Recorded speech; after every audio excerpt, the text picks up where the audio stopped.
How do we navigate things like cultural trends, current world events, and disagreement in church? Honest Conversations is a deeper dive into some of your important questions that we don't always have time to cover in a Sunday morning service. Ready to dive in? Let's join Andrew and Brooke for today's Honest Conversation.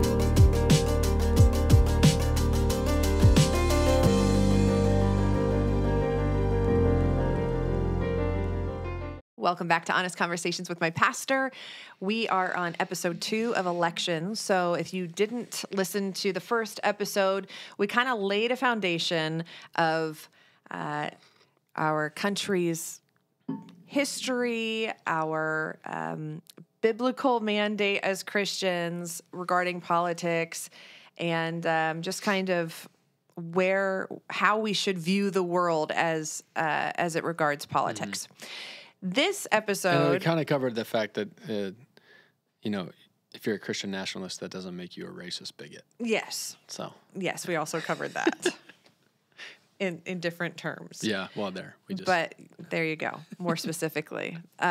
Speaking of more specifically, this episode, we're going to be taking specific questions from you and digging in a little bit more about, okay, practically, what does this mean for me and how I vote and how I engage in the political process? Beautiful. So we covered last time that voting is not necessarily a biblical mandate. However, it is an amazing opportunity in this country that we are given. So talking about how we vote, in other episodes, we talked about ultimates in the faith, right? The death, burial, resurrection of Jesus, for one. And that there are certain things we just cannot disagree on because they are ultimates. A lot of other things we can disagree on. Are there ultimates in politics for a Christian? Abortion, war? I mean, in your view, are there ultimates? You said I let you off easy last episode, seriously. So here you go.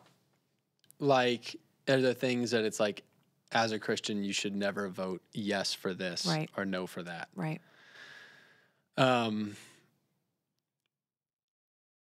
I can't say for certain what God would say about that. But I have strong opinions personally that may or may not line up with what God would say. Okay, so you don't want to share them? I mean, I wonder what question is in your head that you want to ask. Are there ultimates? Okay. I guess that's my answer. Because I think the way I'm hearing the question is like could you be, maybe to even go back on conversations we've had before, like, do I think you can be a Christian and vote in favor of abortion rights? I'm like, well, I'm not going to answer whether or not you're saved. Like, oh, that's like you're going to lose your salvation if you vote a certain way about some version of an abortion bill or rights or whatever is allowed or not.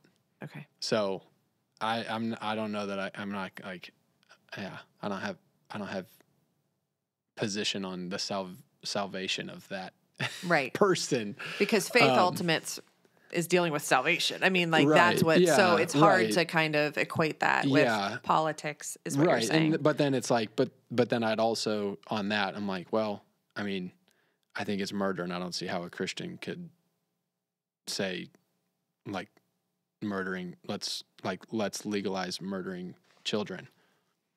Yeah. So, cause it's like, that being said, I have had conversations with people about like, even conversations we've had on this podcast about not being nuanced enough, or this is what I mean, or this is what they mean when they hear the word abortion. It includes this, it's just like, okay, the principles don't change, but sometimes there's some things lost in the translation of the words, if that makes sense. So, okay. Anyways. Do you think it's okay to be a one-issue voter? It's so hard these days because these candidates are, you can be with them on this issue and not with them on another, and they're really all over the spectrum. Is it okay to vote on one issue, even if you disagree with them on a lot of other things? Yeah, I mean, of course. The odds of finding the politician that you agree with on everything are pretty low. So at some point, everything becomes a matter of priorities. Okay. How do you rank issues of importance? How do I? Sure. Or how should we? Yeah. Yeah, I mean, I think it goes back to some of what we said. I think that there's like issues of just pure righteousness and morality, which like I would put abortion in or murder in a category like that. Like most of the 10 Commandments are going to kind of outline like, oh, those are like the moral issues that our politics, our laws should probably line up with like the 10 Commandments. That would be ideal, because that's like, those are the laws God gave his people. I mean, it just like makes sense. He's right about that. So the more we can pursue that, the better. Thou shalt not murder. Let's have that one on the books. That's a good one. So these are things of moral and morality and righteousness in that sense. And then I think that there's, gets back into kind of what's the system we're working with here, which is like, well, what is the responsibility of the government? And how am I holding them accountable to what I believe are the outlined responsibilities of that government, of our government? So you can press on that, but that's like before I just start rambling. Yeah, well, no, it's there are so many issues, Right. that are really affecting our country right now. Mm-hmm. How do you rank people issues, immigration versus the economy? Mm-hmm. Like, should people matter more than money? Mm-hmm. Should people matter more than national security? Mm-hmm. It's hard, Mm-hmm. and maybe there's not an answer to it, but I think the question is just like, I don't like, Mm-hmm. how do I prioritize this stuff? Right. Yeah. That's a good question. I don't know that it would be very accurate to feel like the issues are kind of, as you just expressed them, of like, it's people versus money or that sort of thing. I don't know that either political party right now would express their position in those terms in any way. I think both sides are trying to say, well, we care about people and we care about the economy. Mm-hmm. Like Mm-hmm. we're not doing one or the other, we're doing all of it. So I think that the more foundational issue is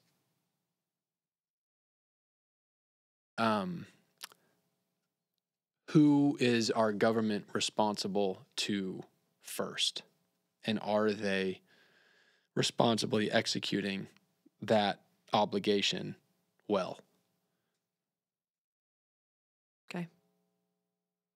Press on that. No, that's tease that out. No, that's good. I don't think that you can't really give a specific answer to that question of ranking importance. It's kind of like, well, you got to take everything this side is about and everything this side is about and put it on a balance and so kind I of think just like immigration, for example, it's like, I think it's an improper way to frame the conversation, or it would be an improper way to frame the conversation. That's like, well, you either care about people or you don't. And it's like, okay, that's ridiculous. From either perspective, like don't look at Republicans or Democrats, or forget that. Don't even put those words in there yet. Don't say that about A argument on immigration, B argument, or C argument, or D, like that, like, oh, some people care about people and some don't. It's like, okay, so now we're just going to lump everybody in the same group. Like you either care about humans or you don't. Like, come on. That's just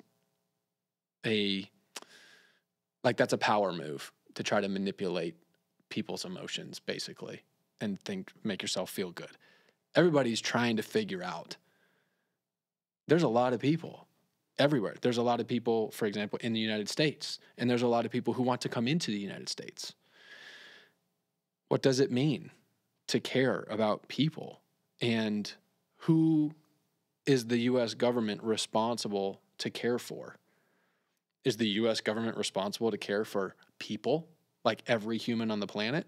Okay, maybe not. Like maybe that if we were to go on one extreme, Or the other extreme would be like, well, the U.S. government's only responsible to care for its most productive citizens. It's like, okay, let's let those be the extremes. That I don't think anybody's arguing for either of those. But everyone else is trying to figure out, like, all right, we can't care about everybody, and we can't just care about whoever you like the most. So who does the government actually have responsibility to care for? And how is the government responsible to execute that care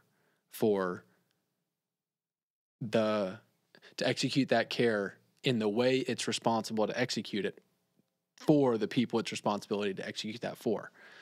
So that's a better conversation to have. That's actually more accurate than, well, people who think there should be border patrol don't care about sick children, and people who want open borders hate America. It's like, all right, come on. Let's actually talk about what it is that we're trying to figure out here. Okay. We're actually going to have another episode, I think, maybe, on immigration. So buckle up. Save your insights. Okay, well then did that get to the heart of the question that you were asking? How to rank issues of importance. Oh, okay. Yeah, I think you're just saying there's nuance. I mean, it's like, you have to just kind of take everything into consideration. And yeah, is it good for me and my neighbor? Yeah. And again, like you're never going to know about everything. You're never going to care about everything. So everybody's making a priority list at some point. Right. And your priority list might have one priority on it. Okay. Because that's what you have brain capacity for. Okay. It's like, okay, great, fair enough. Your priority list might be 10 things long, and you might have tiers, and you might have statements on each one of those things, and that's great. And that doesn't make you better or worse than anybody else, because there's more than 10 things to think about. So this person got to 1, this person got to 10. You know what I'm saying? Like, all right, let's cheer each other on as we're trying to love God and love people, rather than like go to war about how many priorities you should have on your list. Yeah. You know what I mean? Yeah. Yeah. I think, my question it stems from a place of, it can get hard when you're thinking, man, I really believe economically this candidate is good for this. However, they hold a pro-choice stance on abortion. It just gets like, this, I guess I go with abortion. It's like, I don't know. So that's kind of the heart of the question, is just like, what do I do with this? But yeah, I mean, we're all people who have limitations. Yeah. And so at the end of the day, whether it's voting or parenting, you are making a decision as best as you can before God, and you're doing the best you can with it. Yeah. And then it's like, any of us will always be in a bad spot if we're doing anything and don't feel the need for God's grace. Right. It's like, oh God, I think this is the best, and I got reasons for it, and I might even be able to articulate it really well, but I don't know everything. I haven't read every book. I don't blah, blah, blah. Lord, just help me. This is what I got. Yeah.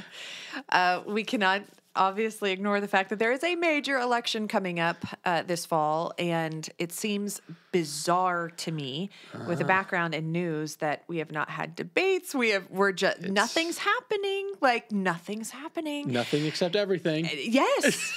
Everything. Like, what? And everything is at stake. Yeah. And it seems surreal. I'm like, am I in the twilight zone right now? Like, what is happening? Wild. And so we are absolutely navigating unprecedented political waters this year. And we're not going to talk about specific candidates because we still don't even really know like who we're talking about. So, so I want to talk more broadly about candidates and the difference between being hopeful of a candidate and putting my hope in a candidate. How can we check our hearts here before we enter into the real heated season? Yeah, I mean, I think you should really just check your heart. Yeah. Like, what are you doing? What is the difference between putting your hope in a candidate and being hopeful? Yeah, I mean, like, are they God or not is really the bottom line. Like, is Trump going to save this country? Is Biden going to save this country? Or do we need Jesus? And I don't mean that in like the cop-out cliche way. It's like, all right, one, we need Jesus. Two, we live in the United States with this system of government that we've already expressed. That's like, oh man, we need a righteous citizenry. That's what we need. We don't just need a good president to come and make some good decisions. We need people to be holy. That's what our country needs. So, yeah, I think it matters who the president is, but it doesn't matter the most. Why don't you tell us how to vote from the pulpit? I haven't said who to vote for, Right, but why? I think that this conversation thus far has been a conversation about how to vote, how to think about voting. But why have you never specifically said it from the pulpit? I don't see a need to. I don't see a benefit in it. And I'm not interested in telling people who to vote for. I'm interested in this conversation to talk about, like, how do we think about this in a godly way? But I'm not interested in telling people who to vote for because it's, like, not a most important thing. I think this conversation is way more important than talking about who specifically to vote for. Because even any individual really is only a representative of certain ideas. And I think ideas are way more important to talk about. So as we talk about this, or maybe even already, like, it's probably already, just because the two sides, quote unquote, seem to be so different from each other. You'll probably know, I might even say whatever at some point, but it's like, you probably know what I think about Biden, who I will or won't vote for in the next election, but that's not the point. I'm more interested in talking about the ideas because I don't, me casting a vote for somebody is not signing off on their entire existence. It's saying, like, I love everything about you. I love everything you've ever done. I think you're the greatest person in the whole world. I love your personality. I want to hang out with you. I trust you with my life, and I think you're brilliant and right about everything. You know? It's like, whoa, no. I'm saying, like, oh, geez. Like, anyways. Are some candidates appointed by God? We see times in the Bible where God allows bad leaders to be in power for his purposes. Is God always in control of who gets elected? God is always sovereign over the nations. Does he appoint candidates? I mean, like, whatever it means that God is sovereign, he is always above and bigger than anything and everything going on, and nothing is outside of him. So whatever that means in our little words and language and brains, that's what's true. Okay. How do we walk the line between fearing current events or political outcomes and just not caring because Jesus is coming soon?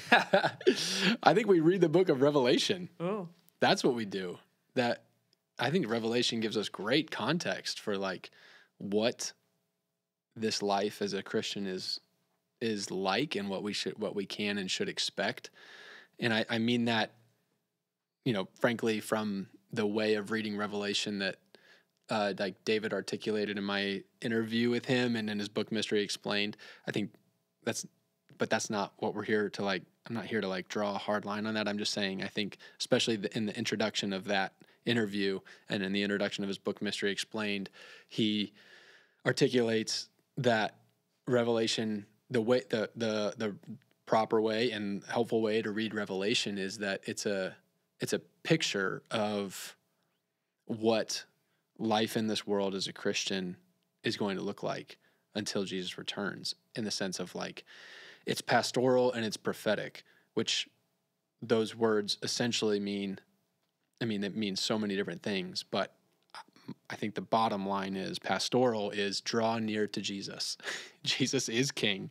He is coming back. He is near. He is the king over all the nations. You do know him. Stay faithful to him. Stay near to him. Nothing is happening outside of his purview. He is sovereign over everything. So, and then it's prophetic, which is not so much prophetic, doesn't mainly mean future telling. It mainly means calling to faithfulness and righteousness.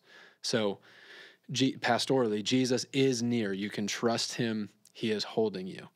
And it's prophetic in the sense of be righteous, be holy, persevere, endure, hope in him.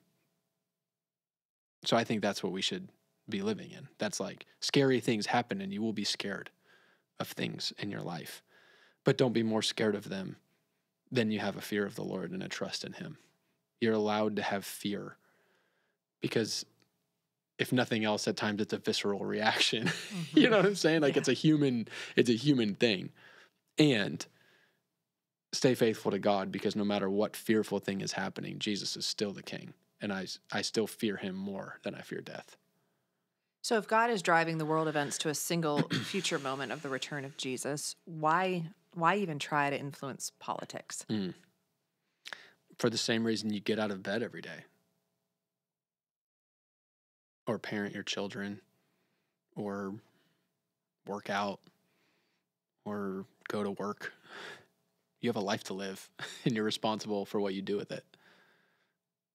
Is political activism something Christians should be engaged in? Is there a point where activism becomes unhealthy, in your opinion? Political activism becomes unhealthy if it goes beyond, or if it becomes something other than trying to love God and love your neighbor. What do you mean?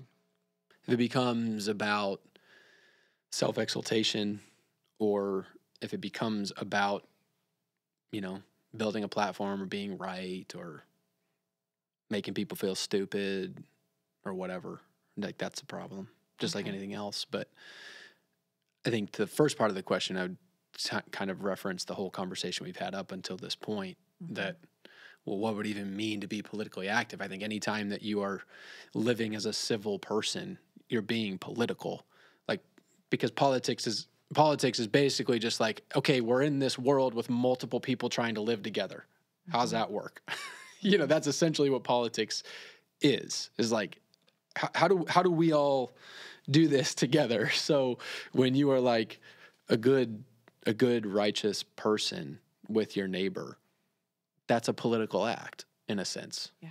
Which is awesome. You're demonstrating the kingdom of God, you're giving love to other people, and you're setting the tone for the society that you live in. So if your political activism, it has to be in your home. You have to do that well. There has to be a healthy environment going on between your roommates or your friends or your family. And then,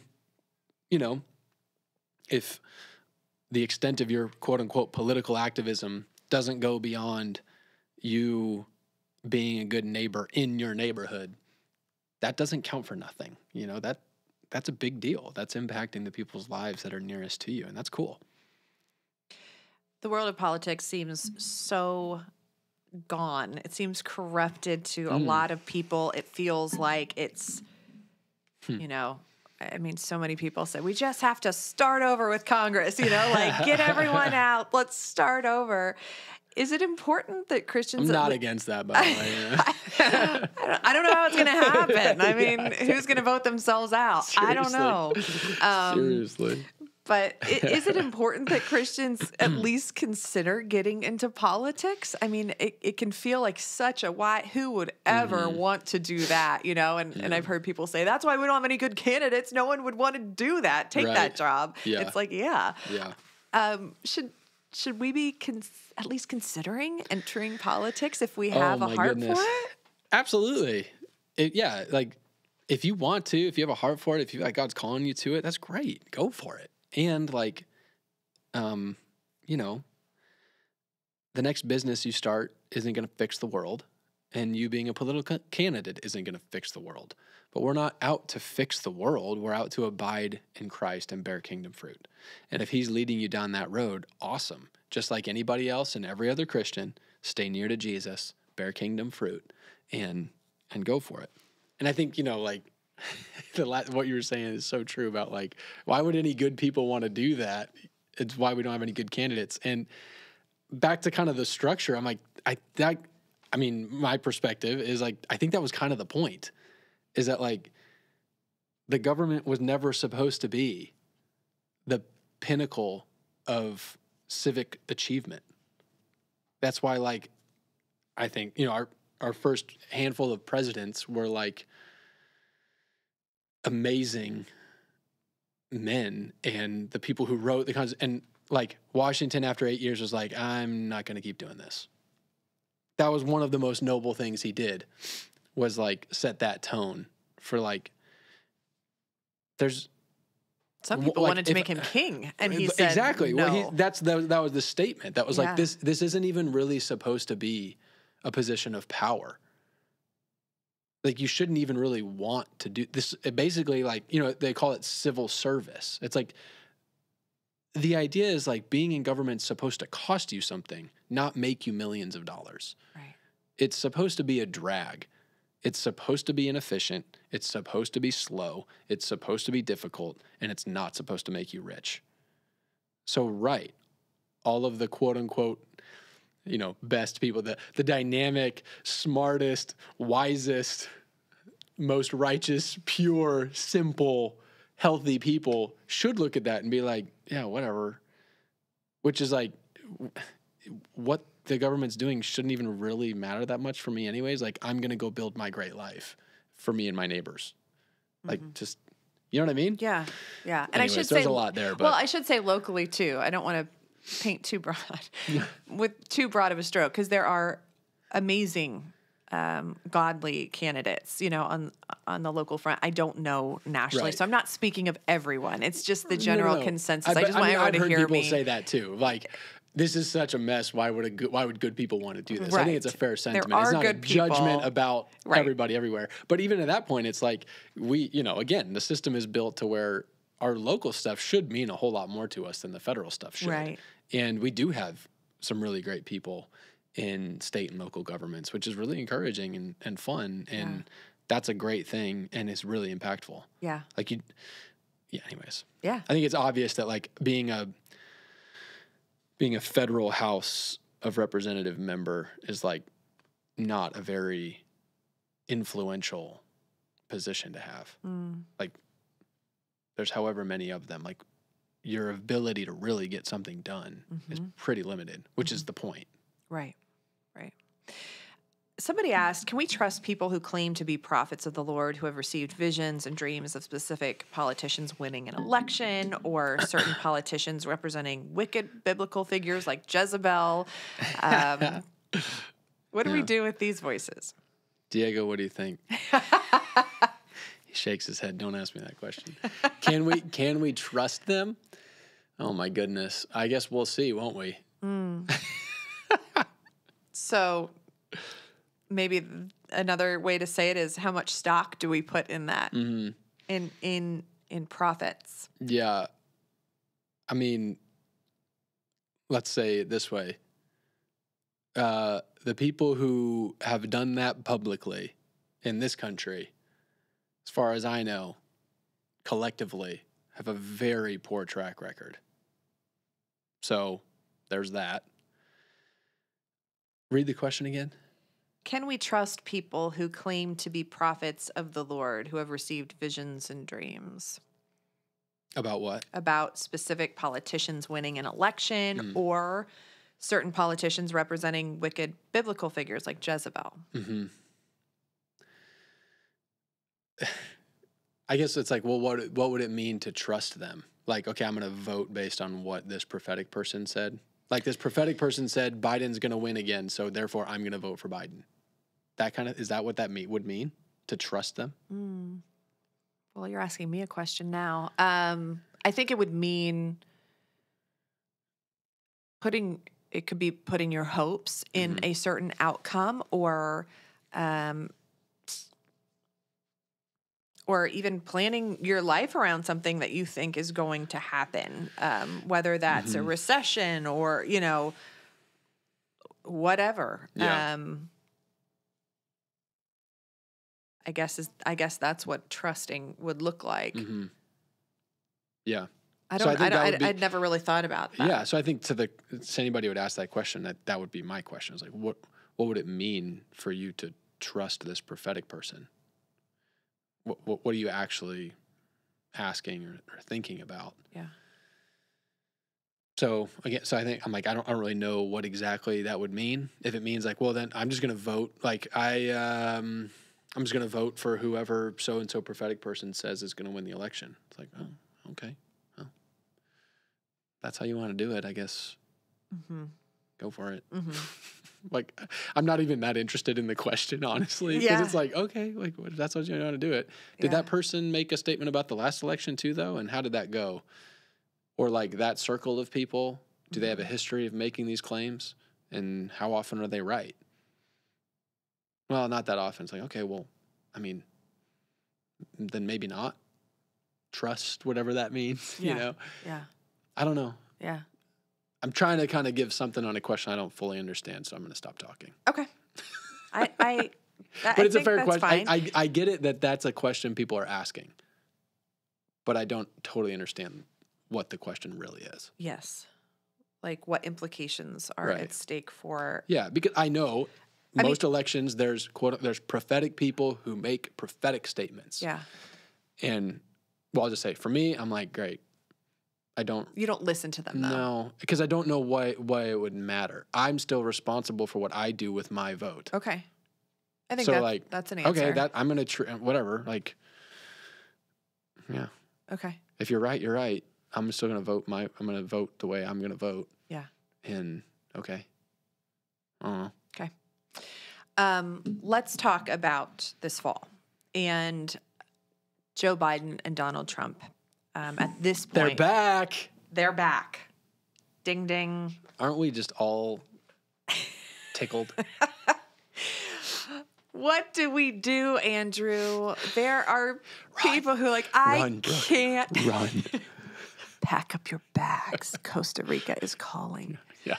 I was thinking more like the moon. Elon. Yeah, seriously. Gotta get on that Mars colonization quick. Because that'll fix everything. If we just go, we just get a bunch of people to go somewhere else. Yeah. Then it'll be great. It's the environment that is the problem. Right. What do you say to people who are just like, Andrew, I can't. I can't with either of them. Like, this is just no. How do we deal with this? If there's somebody out there listening who feels that there is no good answer, what do you do? Yeah, I mean, my personal encouragement. One, there's sort of the theory and philosophy behind all the conversation we've had so far. So kind of on the back of everything we've already talked about. My encouragement to people is like, I get it. I don't like either one of these guys either very much. Fair enough. It's exhausting. Dang it. And before going down the rabbit hole of like, really, America? These are the best we could come up with? But for real. Okay, all of that aside, we are where we are, Yeah. And it's like, okay, my encouragement would be like, give it a shot. I would encourage you, I encourage you to vote, which means I encourage you to, care enough to start figuring out what you care about, what you think is important, because there are a lot of crazy things going on right now. There's a lot of really important stuff on the table that are impacted by the presidential election, but then also the down ticket stuff that's coming, I think I think that voting is a really cool opportunity, and I think it really does matter because there really is important, significant things on the table for economic policy, foreign policy, abortion, immigration stuff, domestic policy. All of those areas are pretty stark contrasts between these two. And all of those things kind of matter a lot for the life that we live and the country that we're living in. So I'm not saying care about everything about all of those issues, but maybe even as I list those, which one, maybe you hear foreign policy and you're like, oh gosh, no, please don't say anything. Domestic policy, what is that? Economics, I don't know economics, whatever. Like, but is there one of them that's like not a total drag to even hear me say the word? And then like, okay, cool, pick that one and just do a little bit of research, figure out like what's going on. What does each party, not even just each candidate, but like what is kind of each party's deal? Who are the leaders of that party? Like where's the momentum kind of behind each party? And which direction would you prefer that things go on that one thing? Which really will be a handful of things because none of those are one-dimensional. But that would just be my encouragement. And if you just are like, no, I will not care, or I cannot do it. It's like, okay, whatever. I'm not going to chide you for that or anything. And everyone can only go so far down any one rabbit hole. So you're going to start at some point and you're going to stop at some point. But I think it'd be great for you to vote, which means I think it's great for you to care about something, because I do think that it is responsible, and I do think it's an act of love to engage. It is a drag, and it is exhausting, and it is confusing, and it is frustrating.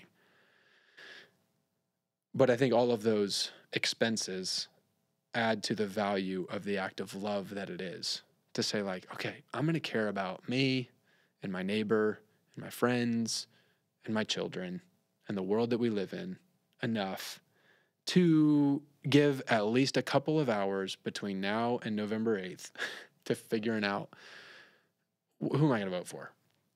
Like, I think that's a real honest way to look at the opportunity, as annoying as it is on the surface. I think there's an opportunity to love your neighbor, love God and love your neighbor by taking on the task in at least some measure.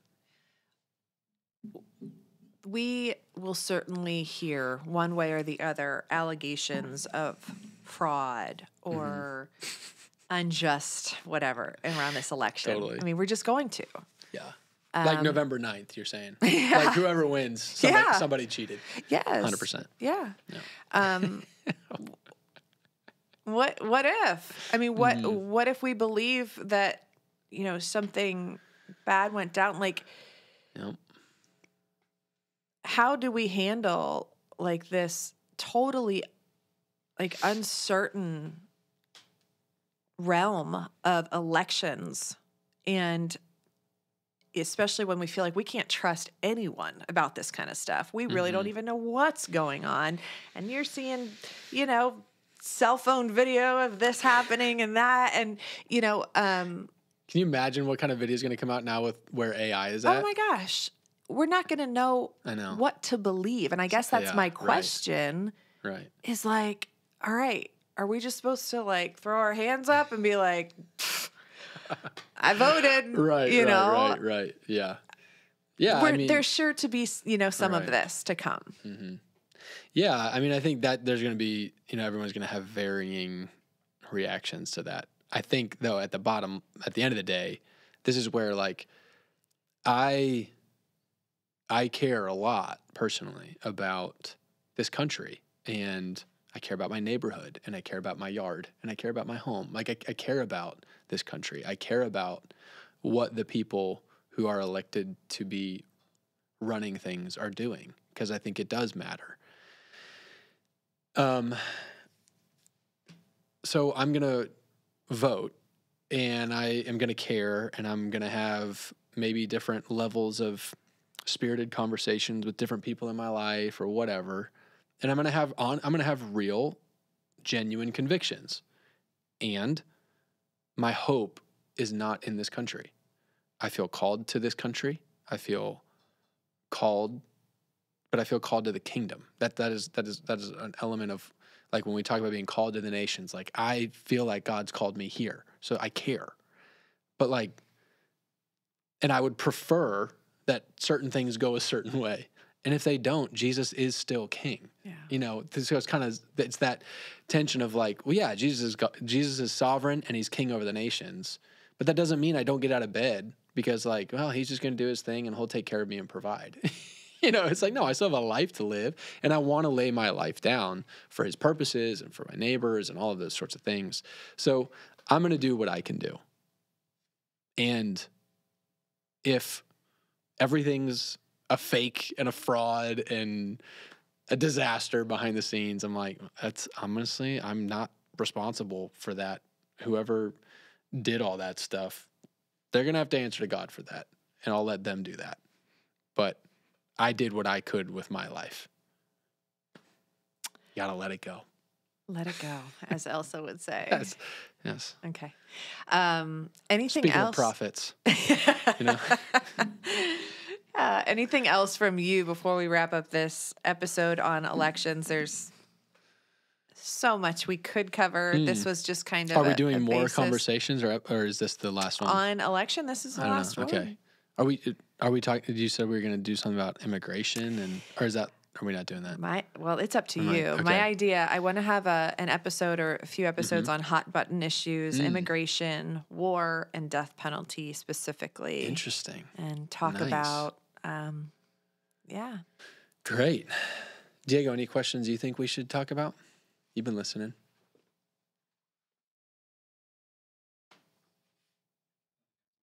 No? We covered it all. We covered everything. Cool. Yeah, I haven't been thinking about questions to ask, so. Yeah. Cool. Thanks, Brooke. Yeah, thank you, Andrew. We'll see you next. Here's what I want to say. Okay. We do have more of these coming, so if there's questions you want to ask, Okay. Or clarification or follow-up or whatever, if you're just mad at me, just don't send your email. But if you have questions you want to talk about, follow-up questions, just send them to info@antiochindy.com, and we'll get those to you, and you can consider them. Awesome. That'd be really helpful. More hot button issues, Yes. Anything or everything. The point isn't to talk about everything and get my perspective. It's like, how do we navigate this well? What would be helpful to discuss some. Cool. So. All right, send them in. Thanks, y'all. We'll see you next time. That's all for today's honest conversation.